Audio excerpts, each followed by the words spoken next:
أعوذ بالله من الشيطان الرجيم.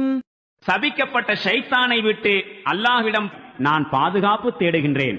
والذين هاجروا في الله من بعد ما ظلموا لنبوئنهم في الدنيا حسنة ولأجر الآخرة أكبر لو كانوا يعلمون.